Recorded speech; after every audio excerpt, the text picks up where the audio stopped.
Mi Puin, misión a los pueblos del interior.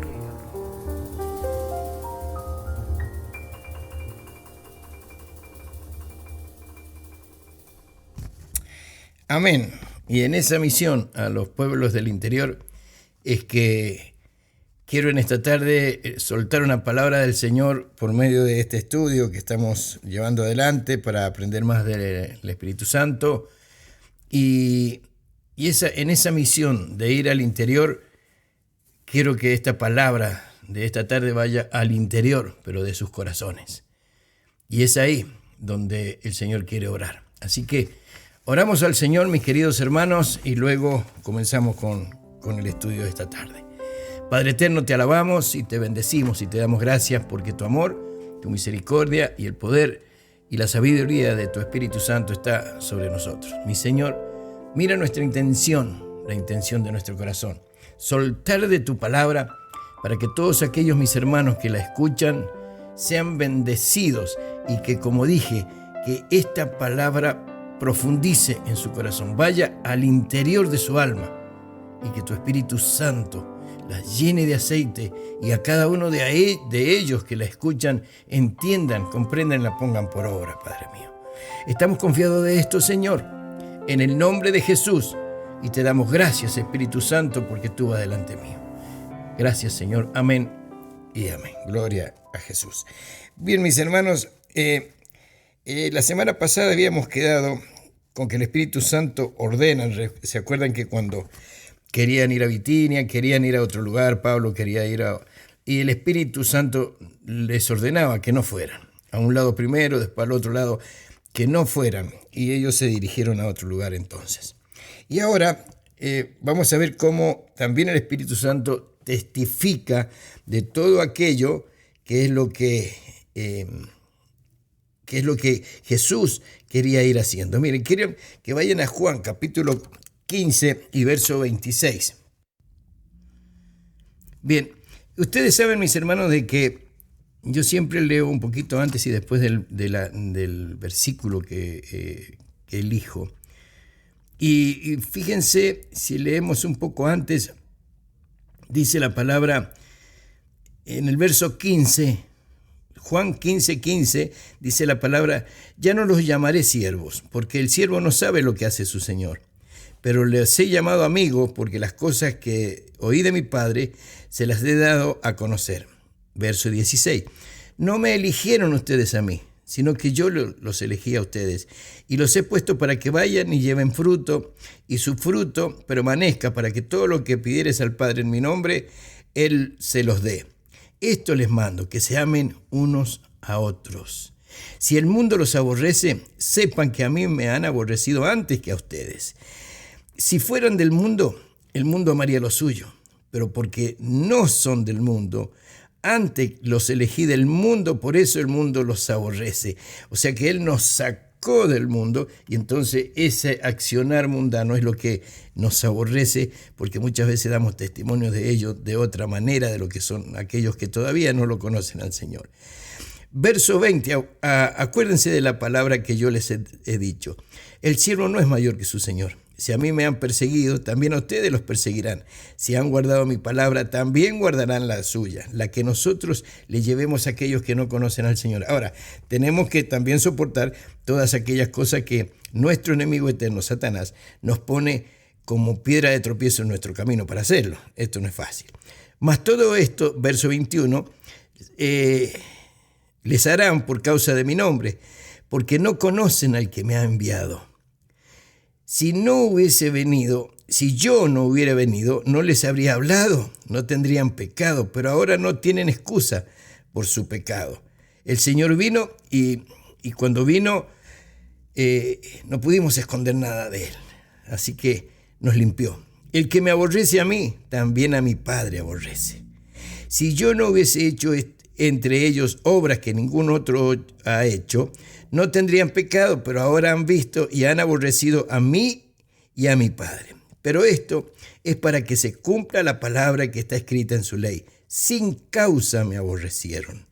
Pero cuando venga el Consolador, a quien yo les enviaré del Padre, el Espíritu de verdad, el cual procede del Padre, Él dará testimonio acerca de mí. Y ustedes darán testimonio también, porque han estado conmigo desde el principio. O sea, que desde aquel momento que nosotros recibimos a Jesús, ya no podemos separarnos de Él. Ya no nos podemos apartar.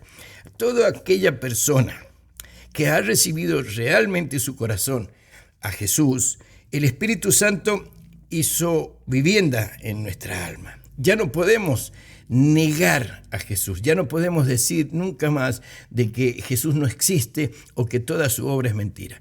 No podemos decirlo porque de alguna u otra forma, obviamente nos engañamos a nosotros mismos, engañamos a los demás y aparte de eso ya no podemos testificar en contra del Señor porque ¿cómo lo haríamos? Si el Espíritu Santo dentro nuestro nos está reconviniendo de lo que estamos haciendo. O sea, que Él testifica, el Espíritu Santo testifica de la presencia de Él en su corazón, en nuestro corazón, en nuestra alma, y la obra redentora de Jesucristo. ¿Se dan cuenta? Porque el título dice el que Él testifica. También, vamos a otra cosa, se le puede contristar. O sea, se le puede poner triste. Hemos hablado mucho sobre esto. Efesios capítulo 4, verso 30. Ya lo conoceríamos de memoria, ¿no? Todos aquellos que ya hemos estado en reuniones presenciales y hablábamos muchas veces de esto, de que al Espíritu Santo se lo puede contristar. Pero la palabra nos reconviene, nos dice, y no contristen, no pongan triste al Espíritu Santo con el cual ustedes ya fueron sellados para el día de la redención. Ya lo sabemos eso. Se le puede mentir. Hechos capítulo 5 y verso 3. Hechos capítulo 5 y verso 3. A ver, Hechos 5 y verso 3. Acá hay algo muy significativo. Ya lo tienen. Hechos capítulo 5 y verso 3. Dice la palabra. Y dijo Pedro, Ananías, ¿por qué llenó Satanás tu corazón para que mintieses al Espíritu Santo y sustrajeses del Espíritu de la heredad? O sea, lo que había pasado es que Ananías y Zafira, su esposa, habían vendido una heredad. Y anteriormente a eso le habían dicho a Pedro y a los apóstoles de que el precio de esa heredad, de ese terreno, se lo iban a dar a ellos para que siguieran con la obra. Ustedes saben que desde esos tiempos ya la obra necesitaba ser sostenida con dinero realmente para que pudiesen viajar de un lado a otro, para que comieran, porque acuérdense que el trabajo de ellos se había convertido en esto. Y Ananías y Zafira, ellos dijeron, bueno, vamos a vender nuestro terreno y el precio de esa heredad se lo vamos a dar a ustedes. Resulta ser que cuando ellos vieron el precio que lograron por ese terreno, supongamos, eran 10 pesos el precio del terreno, pero ellos dijeron, che, pará, es mucha plata.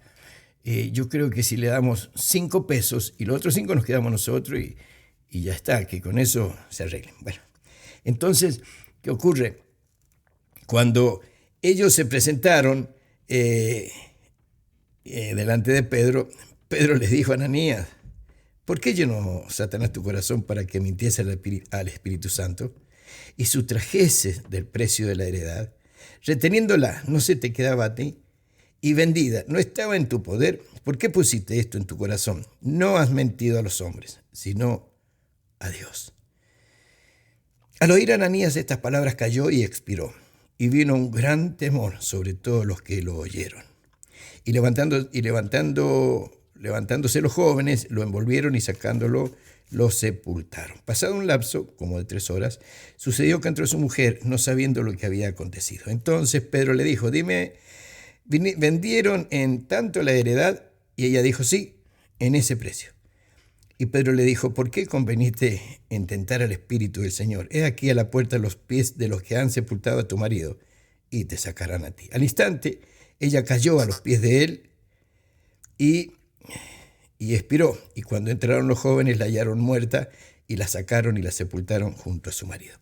Esto quiere decir de que nosotros no podemos mentirle en nada al Espíritu Santo. de ninguna manera podemos decir, sí Señor, yo voy a hacer tal cosa, y yo voy a dar esto, yo voy a dar aquello, o yo voy a hacer, ¿no?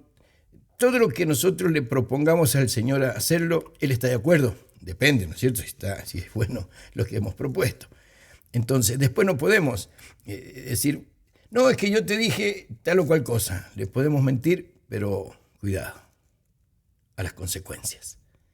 Porque muchas veces queremos dar ayuda a los demás y después nos arrepentimos de tal cosa. Pero mis hermanos, todo esto habla de que al Espíritu Santo, con el Espíritu Santo no se puede jugar. Si nosotros decimos tal cosa, todo eso debemos ponerlo por obra, porque Él nos dará la fuerza necesaria para poderlo hacer.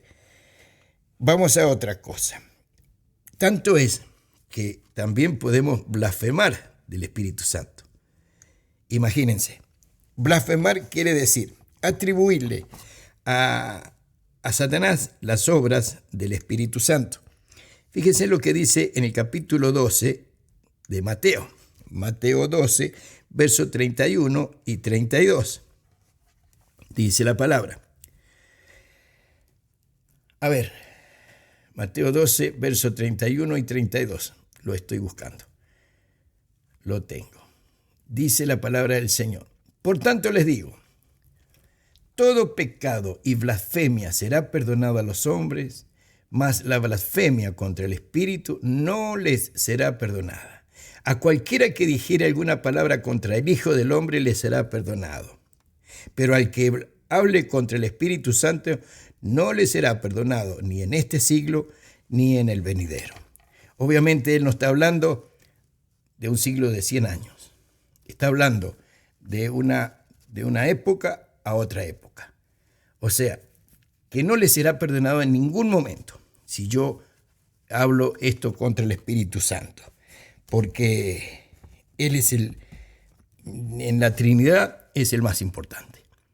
Todo lo que hizo Jesús en la cruz fue porque el Espíritu Santo estaba en Él y pudo hacerlo porque Él lo fortalecía y porque Él le indicaba, porque Jesús, una vez que dejó el cielo y se convirtió en un hombre en la tierra, también se convirtió en una persona dependiente del Padre y dependiendo de la guía, de la autoridad y la sabiduría del Espíritu Santo. Miren bien, mis hermanos, ¿recuerdan aquella parte donde habían quienes vinieron y tiraron en el piso a una mujer adúltera? Realmente sí había adulterado a esa mujer.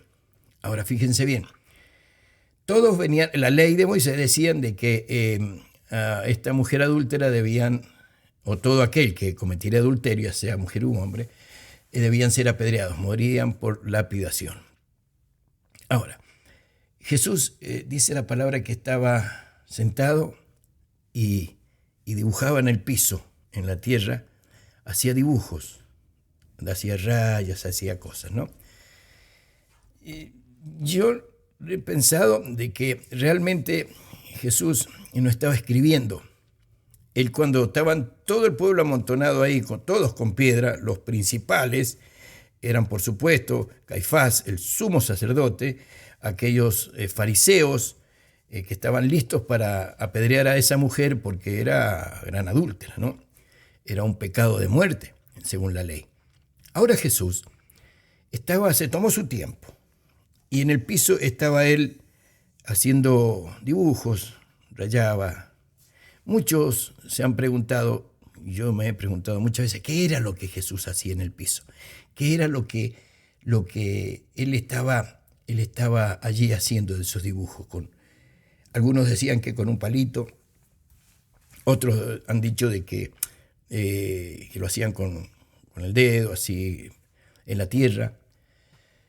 Y siempre me he preguntado, y según yo he llegado a una conclusión de que él estaba dándose tiempo para ver en cada uno de aquellos que eran los que querían lapidar a esa mujer, qué eran de ellos, qué era de ellos, qué habían hecho ellos, quién estaba en condiciones para arrojar esa primera piedra. Y cuando él comenzó a buscar en el pasado de cada uno de ellos, se encontró con que cada uno de ellos no era trigo limpio. ni aún el esposo de la mujer, que era la que estaba, la que era acusada. De esto hace un tiempo, no recuerdo cuánto, pero hace un tiempo, yo tenía esta idea y creo que era por algo que el Señor dijo: muy bien, ustedes dicen que ella es adúltera y que debe morir lapidada conforme a la ley. Y ahora yo les pido algo: aquel que no tiene pecado, arroje la primera piedra. Y cada uno de ellos se vio acusado por su propio pecado. Y la palabra dice que las piedras se les caían de la mano. Comenzó a tener otro peso la acusación. Esa piedra que ellos tenían en sus manos comenzó a tener un peso tan grande, creo yo, que era el peso del pecado sobre sí mismos, que se les caían las piedras de las manos. Cuando él vio, o cuando preguntó: ¿a dónde están todos los que te acusaban, mujer? Ella le dijo: no quedó nadie, todos se fueron. Entonces, si no quedó nadie para acusarte, digo yo, en otras palabras, lo que yo creo es que el Señor le dijo, eso sí, es palabra del Señor, le dijo: si ninguno está para acusarte, yo también te perdono, yo tampoco te acuso. Y entonces, pero le advirtió algo: ahora vete y no peques más. Y esto es algo que el Señor nos deja como una enseñanza tan profunda, porque en realidad muchas de las veces podemos emitir sobre otros de alguna manera un juicio. Porque este hizo esto. No, mirá que todos tienen la culpa, menos yo. Viste que a veces yo suelo decir: miremos para adentro un poco. Cada uno de nosotros, ¿eh? Yo el primero. Yo soy el primero que miro para adentro. Y muchas veces, mis hermanos, a causa de la carnalidad de cada uno, que tenemos cada uno, no podemos zafar de eso, es que encuentro que soy el menos indicado para acusar a nadie, ni emitir ningún juicio sobre nadie. Primero, tengo que buscarlo al Señor. Y si yo quiero que Él comience a hacer una obra nueva en mi vida, tengo que darme cuenta que el primero que tiene que pedir perdón soy yo. Aunque no tenga la culpa, yo tengo que pedir perdón y declarar el perdón que viene de parte del Señor sobre mi vida. Mis hermanos, sigamos adelante. Se indica a sí mismo su personalidad por el hecho de que el Espíritu Santo se manifestó como paloma. Acuérdense bien, la palabra Mateo 3:16. Vayan a la Biblia, búsquenlo. Capítulo 3, verso 16. Dice la palabra muy clarito aquí que él en el 15 dice: pero Jesús le respondió: deja ahora, porque Juan el Bautista no quería bautizarlo. Él se fue al Jordán al principio de su ministerio, tenía que ser bautizado primero para poder empezar su ministerio. Pero el verso 14 dice: más Juan se le oponía diciendo: yo necesito ser bautizado por ti y tú vienes a mí. Pero Jesús le respondió: deja ahora, porque así conviene que cumplamos toda justicia. Entonces le dejó. Y Jesús, después que fue bautizado, subió luego del agua, y he aquí los cielos le fueron abiertos, y vino el Espíritu de Dios, que descendía como paloma y venía sobre él. Nunca dijo la palabra que fue una paloma corporal.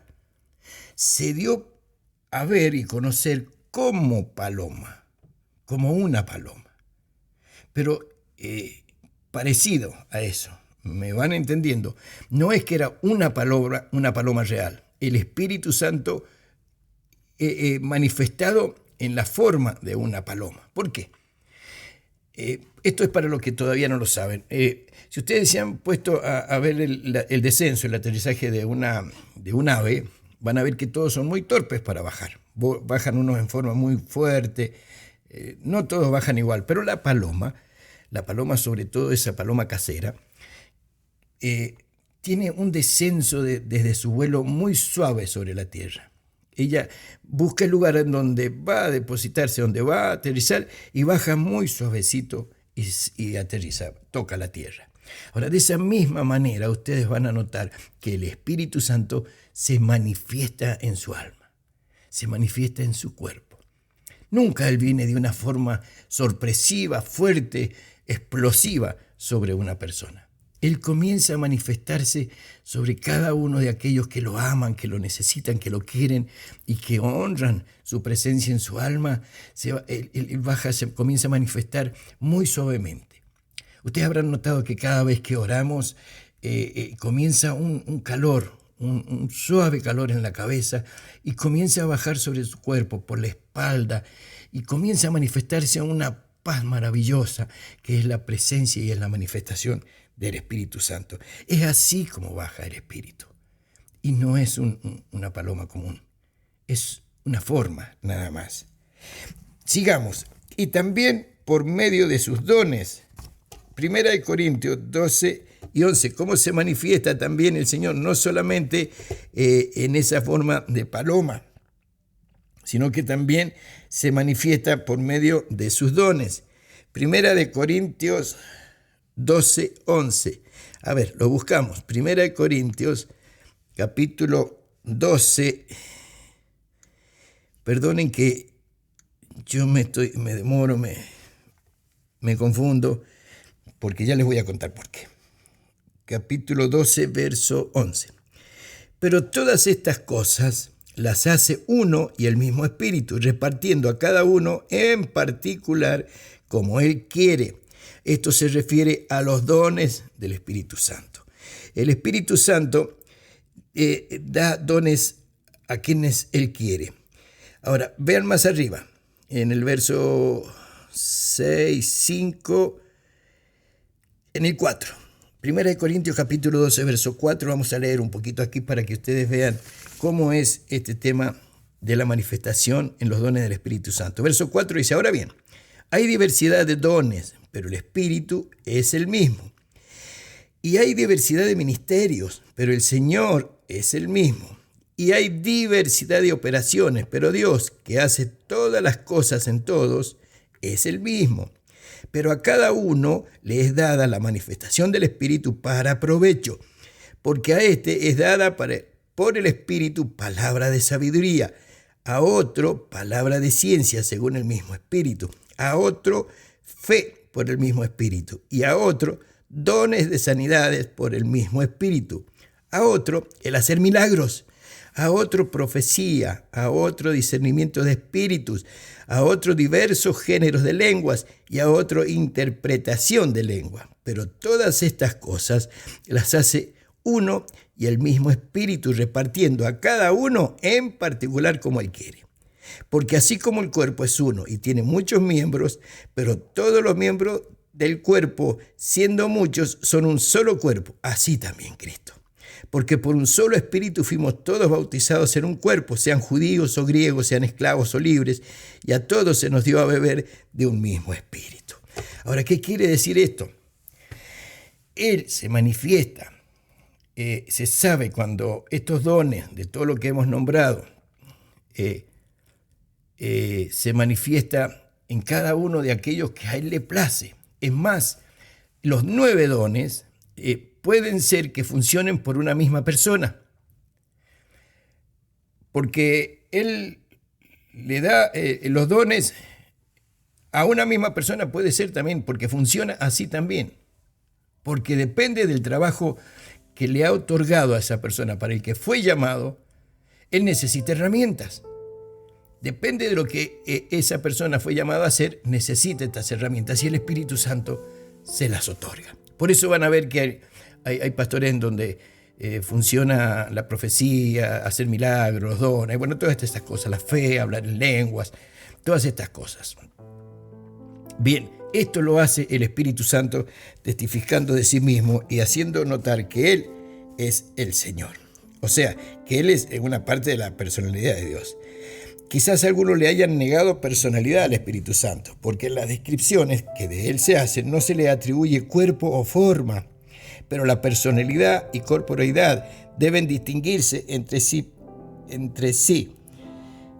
Personalidad es aquello que posee inteligencia, sentimientos y voluntad, y no requiere necesariamente un cuerpo. Además, la falta de forma definida no constituye un argumento contra la realidad. El viento es real y sin embargo no tiene forma. Búsquenlo, Juan capítulo 3 y verso 8, porque allí el Señor dice: tú sientes que pasa el viento, pero no sabes de a dónde viene ni a dónde va, pero sí lo sabe el Señor. Y quiero decirles algo. Ustedes recuerdan que la semana pasada les dije que le iba a comentar qué es lo que me había pasado, y entonces por eso es que a veces me pongo un poco torpe en la lectura y no puedo encontrar muy bien las citas, porque la semana pasada, no recuerdo exactamente, pero tuve un problemita con un alza de presión, y me parece que fue un poquito alta. Sí, resulta ser que después de ahí yo comencé a notar de que me mareaba mucho, de que no veía bien cuando caminaba, cuando miraba televisión me costaba mucho ver, distinguir bien el televisor, o sea, lo que sea, y no podía leer ya, hasta ese momento no puedo leer correctamente, a veces me entorpezco un poco. Entonces, en adelante, cuando fui a ver a la doctora, me hizo un fondo de ojos y ella me dijo que no encontró nada en eso. Está todo perfecto lo que usted tiene. Dice, pero vamos a hacer un estudio. Así que me mandó a hacer un análisis de sangre, me hizo hacer un electrocardiograma, lo que ya tengo, y estoy esperando la fecha de la cual tengo que ir, porque tienen que hacerme, no sé, otro estudio más profundo ahí en la clínica de ojos. ¿Qué quiero decirles con esto, hermano? ¿Dar lástima o que ustedes se preocupen? No, mis hermanos. Esto es para que ustedes vean que cuando Jesús, y para que yo también lo vea, ¿no? Principalmente, y que cuando Jesús dijo, los van a perseguir por causa de mi nombre. Porque cuando me sirven, los van a perseguir y van a tener problemas, en otras palabras. Cuando yo acepto a Jesús, lo acepto al Señor, pero Satanás no se queda tranquilo, mis hermanos. Acuérdense que algunos que ya hacen varios años que están en esto, siguiendo al Señor, todavía sufren la persecución espiritual por parte de Satanás. Siempre él está tratando de minar nuestra fe, tratando de hacernos ver que todo aquello que el Señor nos prometió y que ya nos dio y que nos va dando y que nos va fortaleciendo, mis hermanos, él trata de hacernos ver que son mentiras. Porque si Jesús nos prometió de que si nosotros somos salvos, sería salvo yo y toda mi familia. Y ha ocurrido. Pero así con todo, todavía Satanás viene porque sabe de cuáles son nuestras falencias, de aquellas cosas que nosotros somos falibles, somos débiles, caemos en aquellas cosas. Y es ahí donde toma. Él se toma de esa y nos da muchas veces esa tentación. Si lo que hayamos hecho y que el Señor nos sacó, ahora Él se está encargando, trata de hacernos ver que Jesús no es tan perfecto como se dice de Él. Pero mis hermanos, el Señor nos dio un arma poderosa, que es la oración. Y esa oración uno la puede mantener firme porque nuestra fe debe estar cada día en crecimiento. Aunque veamos que hay tormenta, salgamos igual. Llévese el paraguas, hermanos. Y el paraguas es su fe. Y verá cómo no se va a mojar. Pero siempre que su fe esté puesta delante de suyo, porque esa fe está puesta en Jesucristo, mi Señor. Esa fe es conducida, guiada, enseñada, como ahora estamos haciendo el del Espíritu Santo. ¿Queremos aprender más de Él? Pues tenemos que estudiar más de Él. Porque esa es nuestra fe. Creemos en Dios. Sabemos que el Espíritu Santo no lo conocemos por un cuerpo como aquel que adquirió o se transformó Jesús cuando nació como hombre. Y Él se transformó en un hombre falible igual que todos, pero sin pecado. Él no tenía pecado. Y el Espíritu Santo no tiene cuerpo. Pero, mis hermanos, hace falta que lo veamos con un cuerpo cuando Él actúa tan maravillosamente en nuestra vida. Él nos hace ver las realidades de Jesús. Él nos lleva de la mano. qué nos interesan las cosas? Todas aquellas piedras de tropiezo que ponga Satanás en el camino. Mis hermanos, no lo vamos a desafiar. Pero hermanos, tampoco nos vamos a detener ni a volvernos. Tenemos que seguir adelante. Crucemos por encima de toda esa tentación, de toda esa piedra de tropiezo que pone en nuestro camino de fe, mis hermanos, y sigamos adelante. Si Él ha dicho que lo hará, lo va a hacer, mis hermanos. Y yo sé perfectamente que lo que yo tengo en la vista, mis hermanos, esto será sanado por Jesucristo. La ciencia podrá decir lo que quiera, pero yo creo a lo que me dice mi Señor, que por su llaga fuimos nosotros curados. En aquella cruz, Él se llevó nuestras necesidades, Él se llevó nuestros dolores. Mis queridos hermanos, levantémonos en fe. No dejemos que la circunstancia de la vida de todos los días, ya sea por el trabajo, ya sea por lo que sea, por la familia, ya sea porque en muchos casos, mire, de estos casos he visto tantos desde que conozco al Señor. Esos problemas familiares, dense cuenta que los problemas familiares son solamente de Satanás, porque Jesús, el Señor, Dios mismo, ha creado. Él formó la familia. Él nos dio el diseño de familia. Y ese diseño, Satanás trata de romperlo, de hacerlo de otra manera. Entonces, mis queridos, ¿a quién le vamos a hacer caso? A las tentaciones, a los que nosotros decimos, pero esto es real, claro. Pero Jesús es eterno y el Espíritu Santo es quien nos guía. Si lo amamos con todo el corazón, si lo amamos de lo más profundo de nuestra alma, Él nos va a guiar y nos va a mostrar el verdadero camino, mis queridos hermanos. No nos dejemos ya guiar por la tentación o por las circunstancias. ¿Qué vale más en nuestra vida? ¿Qué vale más? ¿El dinero? ¿Qué vale más? Nuestra sanidad, todo nuestro buen pasar. Jesús nos prometió una vida eterna y delante de su presencia. Así que, mis hermanos, pongámonos firmes en contra de toda adversidad. Siempre, siempre, digámosle, tú eres mi Señor, tú eres mi Dios, Jesús. Y aunque yo vea que la tormenta arrecia, yo sé que tú eres mi Salvador. Deja que el Espíritu Santo te guíe, mi amado.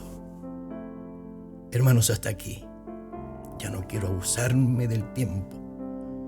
Pero mis hermanos, sigamos adelante. No dejemos que nuestras propias cosas, porque de todas las cosas yo las sé primero. ¿Qué me van a decir a mí? Eso es soberbia. ¿Me entienden? ¿Me entienden? Todo esto es soberbia. Y la soberbia no está bien delante del Señor. Primero, yo soy quien debe humillarse delante de Dios. Amados hermanos, esta palabra la suelto en el nombre de Jesús y con la unción y la presencia del Espíritu Santo. Y ruego a mi Dios que halle ese cobijo, que halle esa profundidad en tu alma, para que cuando vengan próximas tentaciones puedas tener el valor, la valentía y la seguridad de decirle no. En el nombre de Jesús te ordeno te vayas. Porque de todo aquello lo que a vos te apasiona, te gusta, de eso te va a venir muy fácil. Pero ten cuidado. Cuando lo veas aparecer, en el nombre de Jesús, ponte firme, hermano, levántate. Ni soberbia, ni orgullo, ni razón puede más que el poder del Espíritu Santo. Te dejo, mis hermanos, para que lo medites. Te bendigo en el nombre de Jesús y a Él le doy gracias. Sí, Señor, te doy gracias por tu amor, por esta palabra, Señor, por esta enseñanza, Señor, que primero viene sobre mí y luego yo puedo dársela a mis hermanos. Y te doy gracias, mi Señor, gracias, porque sé que tú bendecirás a cada uno. En el nombre de Jesús, gracias, Espíritu Santo. Amén, mi Señor, y amén. Gloria a Jesús. Mi Puin. Misión a los pueblos del interior.